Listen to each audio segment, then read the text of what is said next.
तो अब जैसे ही पिता और पुत्र का मिलन होता है, पिता के आंखों में अश्रु आ जाते हैं घटोत्कच जी को देख के। घटोत्कच जी अर्जुन से मिलते हैं, उनके चरण स्पर्श करते हैं। नकुल, सहदेव और सबसे प्रिय अपनी दादी, वो कहते हैं ना असल से ब्याज प्यारा है ना, होता है ना। जब हम अपने पौत्र को देखते हैं या दोहिते को देखते हैं, यानी बिटिया के बेटे को, तो मन में बड़ी प्रसन्नता होती है। तो दादी कुंती ने उन्हें अपने गले से लगा लिया, उनका आलिंगन किया और उन्हें ढेरों आशीर्वाद दिए। इसके बाद वहां पर उनकी माता द्रौपदी भी थी, उन्होंने उनके चरण स्पर्श किए। और क्या देखते हैं कि मोर मुकुट बंसी वाले वहां खड़े हैं और वो जाते हैं और उनके चरणों में गिर जाते हैं, साष्टांग दंडवत प्रणाम करते हैं घटोत्कच जी।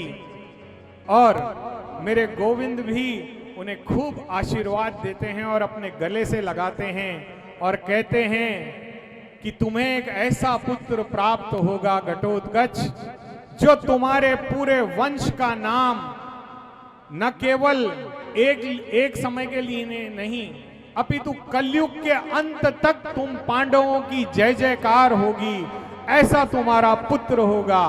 बोल श्याम प्यारे की जय हो। अब जैसे ही ये बात युधिष्ठिर के कानों में पड़ी, युधिष्ठिर, भीमसेन, अर्जुन, नकुल, सहदेव सारे अचंभित रह गए कि मेरे केशव ने ये कैसा आशीर्वाद दिया है। तब युधिष्ठिर जी ने कहा, अरे प्रभु आपने ये कैसा आशीर्वाद दिया। तब मेरे गोविंद कहते हैं कि तुम नहीं जानते भविष्य में क्या होगा। घटोत्कच का ये पुत्र कलयुग के अंत तक पूजा जाएगा। तो ऐसा वीर पुत्र घटोत्कच को होगा। तो मेरे बाबा कोई सामान्य नहीं थे, वो असाधारण थे, उनमें दिव्य विभूति थी।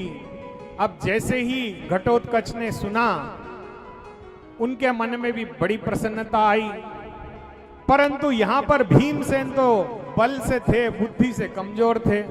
तो उन्होंने कहा कि केशव, उसके लिए पहले इसका विवाह तो होना चाहिए, बिना विवाह के ही तुमने इसे पुत्र का आशीर्वाद दे दिया। तो तब मेरे केशव मुस्कुराते हैं और कहते हैं कि हे भीमसेन, अब इसका विवाह आपको संपन्न करना है। तब अर्जुन मुस्कुराए और कहा कि हे केशव, तुम्हारे मन में कहीं ना कहीं कुछ चल रहा है, आप बताओ कौन बनेगी इसकी पुत्र वधु, हमारी पुत्र वधु कौन होगी। तो तब मेरे केशव मुस्कुराए और कहा कि प्रज्ञ ज्योतिषपुर के महाराज मुर दैत्य थे, उनकी पुत्री काम कंटकटा, उनका क्या नाम था, काम कंटकटा, जिसे हम मौरवी देवी भी कहते हैं, ये घटोत्कच की धर्म पत्नी बनेगी। अब जैसे ही ये बात सुनी, तो जिसकी शादी होती है और पता चल जाए कि कौन पत्नी बनेगी, वो क्या करता है, प्रसन्न हो जाता है कि अरे मेरी शादी तो रमा से हो रही है, मेरी शादी तो गीता से हो रही है, होती है ना, एक मन में लड्डू फूटते हैं। अब लेकिन वो समय में वो कल्चर नहीं था, तो वो मुस्कुराए और शांत हो गए। और इधर मेरे केशव ने कहा कि हे बड़े भैया युधिष्ठिर जी, मुर दैत्य का और मेरा युद्ध हो रहा था, जिसमें मुर दैत्य की मृत्यु होती है मेरे हाथों से, और इसका प्रतिशोध लेने के लिए उसकी पुत्री काम कंटकटा मुझसे युद्ध करती है। और मेरा और उसका जैसे ही युद्ध प्रारंभ होता है, उसी समय कामाख्या देवी प्रकट होती है। बोलो मां कामाख्या की जय हो। कामाख्या देवी वो हैं जो 52 शक्तिपीठों में एक है। ये आपको पड़ता है आसाम की ओर। कौन कौन गया है कभी कामाख्या? जय हो। तो कामाख्या में मां कामाख्या विराजती हैं, जो कि अति पवित्र मंदिर माना जाता है। तो वो कामाख्या देवी की परम आराधिका थी काम कंटकटा, जिसे हम मौरवी देवी के नाम से जानते हैं। तो जैसे ही मां कामाख्या प्रकट हुई, काम कंटकटा को मां ने रोक दिया कि हे पुत्री, ये तुम क्या कर रही हो? तुम किससे युद्ध करने जा रही हो? ये तो स्वयं साक्षात भगवान जनार्दन है। इस त्रिलोकी में ऐसा कोई नहीं जो इनसे युद्ध में जीत सके, कोई इन्हें परास्त नहीं कर सकता। दुनिया में ऐसी कोई वस्तु नहीं बनी, ऐसा कोई यंत्र, ऐसा कोई अस्त्र, ऐसा कोई शस्त्र नहीं बना जो भगवान गोविंद का कुछ भी कर पाए। देखिए, जीवन में दो लोग अजय हैं। कौन है वो? एक है भगवान महादेव, देवों के देव महादेव, और दूसरे हैं मेरे गोविंद, जिन्हें हम नारायण कहते हैं। देखो, जब अमृत मंथन हुआ था, क्या शंकर जी ने अमृत पिया था? नहीं, अमृत तो देवताओं को पिलाया गया था। क्या भगवान विष्णु ने अमृत पिया था? नहीं, वो किसे पिलाया गया था? देवताओं को। हमारे भोले बाबा तो क्या पिया था? विष।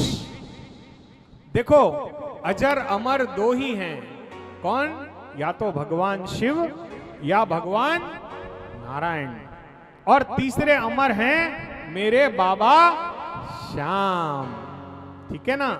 तो जीवन में ये बात हमेशा याद रखना कि जीवन हमेशा विष तुल्य होता है। हर पल हर पग पे कहीं ना कहीं कोई ना कोई हमें विष पिलाने पर ही लगा होता है। लेकिन हम पर कृपा किसकी होनी चाहिए? मेरे बाबा श्याम की कृपा होनी चाहिए। तो उसके लिए क्या कहना पड़ेगा? मेरा श्याम तू है, मेरा श्याम तू है, नहीं मैं अकेला, मेरे साथ तू है, मेरा श्याम तू है। पब्लिक से निवेदन है कि पब्लिक बहुत है, थोड़ा थोड़ा आगे आ जाएं, बिना कैमरे को गिराए। कोई खड़े ना रहे, बैठ करके ही आगे आए।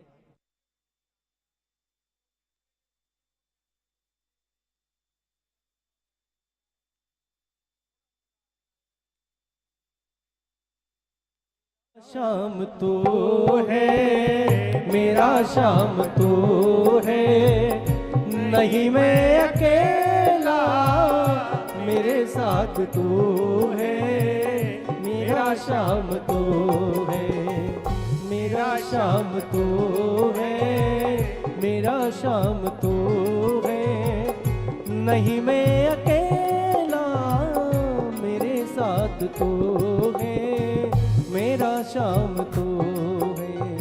ये 3 दिवस में जो आदत बनाई है ना, मेरा श्याम तू है, ये आपको अलार्म में फिट कर लेना है। हर आधी घंटे में एक बार क्या बोलना है?